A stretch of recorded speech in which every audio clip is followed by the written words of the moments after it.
the skies, hoping for the best but expecting the worst. Are you gonna drop the bomb or not? Bonjour à tous, cette petite vidéo pour répondre à différentes interrogations qui tournent sur l'engagement sioniste de notre mouvement et des Africains que nous sommes. Il y a eu beaucoup de remarques, beaucoup de réflexions qui montrent aussi quelque part que les personnes n'ont pas forcément le temps d'aller fouiner ou fouiller les différents articles que nous avons publiés concernant le sionisme vu par le mouvement sioniste africain. Ce que nous voulons dire d'abord, c'est que nous sommes des amoureux de l'Afrique. Des amoureux de l'Afrique qui voulons le meilleur et donner ce que nous avons de mieux à l'Afrique. Il faut savoir que le sionisme dans la bouche de beaucoup est devenu une insulte ou encore parfois un mot utilisé à la légère. En effet, l'histoire du sionisme qui est assez lourde, longue, vaste et on va dire ample en profondeur, demanderait plus qu'une vidéo de 2-3 minutes pour en faire un tour. Mais ce que je voudrais dire, pour le MSA, le sionisme a une origine, une racine. Et c'est à partir de cette origine-là, de cette racine-là, que nous nous basons. En effet, toutes les religions monothéistes ont pour père Abraham. Abraham qui a entendu un appel et qui est parti chercher une terre sur laquelle lui-même et toutes ses descendances pourraient vivre en paix. Ce discours adressé à Abraham, Yitzhak et Yaakov est aussi un hymne que les nations du monde peuvent reprendre à leur compte.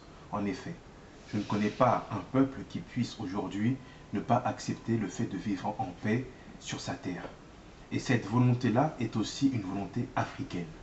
Donc quand vous lisez ou que vous entendez l'appellation mouvement sioniste africain, pensez à cette référence-là, car c'est toujours sur cette base-là que nous fonctionnerons. Nous voulons que les Africains, comme les Israéliens, puissent avoir la possibilité, aux yeux et aux yeux de tout le monde, de vivre en paix sur leur terre. Je tiens à répondre ainsi aux détracteurs qui considèrent que le sionisme n'a rien à voir avec l'Afrique. Je tiens à répondre aussi à toutes ces personnes qui pensent que le sionisme est destructeur. Dans toute chose, il existe une part positive. Dans toute chose, il existe des parts d'erreur. Notre volonté n'est pas de fuir les choses. Nous voulons marquer notre positionnement de manière courageuse. Car beaucoup de personnes nous ont déconseillé cette appellation. Beaucoup de personnes nous ont dit non, cette appellation n'est pas la bonne et risquerait de créer beaucoup de remous. L'éducation que j'ai reçue, les valeurs auxquelles je crois, mais aussi la religion que je pratique, me pousse à penser et à affirmer haut et fort une chose. Il faut du courage pour avancer dans la vie. Et le courage ne consiste pas à dire ce que les gens veulent entendre. Le courage consiste à dire la vérité dès lors qu'elle est constructrice de paix. C'est cela le sionisme vu par le MSA. J'espère que cette vidéo aura pour valeur de réponse à toutes les personnes qui s'interrogeraient sur l'intérêt que des Africains auraient à vouloir le sionisme pour l'Afrique. Et pour conclure, je dirais ceci.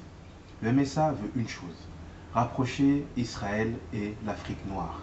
Israël et l'Afrique noire, deux éléments, pays d'un côté et continent de l'autre, qui ont une histoire commune, mais qui ont aussi des souffrances communes.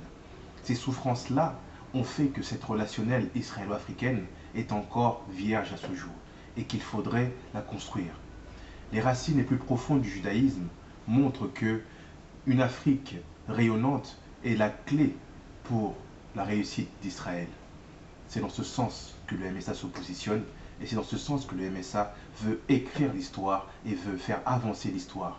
Car l'Afrique, nous voulons la rendre courageuse comme nous le sommes et surtout, avant-gardiste, car l'Europe et les États-Unis ou encore l'Amérique ou toutes les civilisations qui sont passées n'ont jamais eu le courage de mettre Israël, le judaïsme et le sionisme dans la place qui leur est dévolue ou qui leur est normale, dans le rôle qu'ils peuvent jouer pour l'issue positive du monde dans lequel nous vivons. Merci.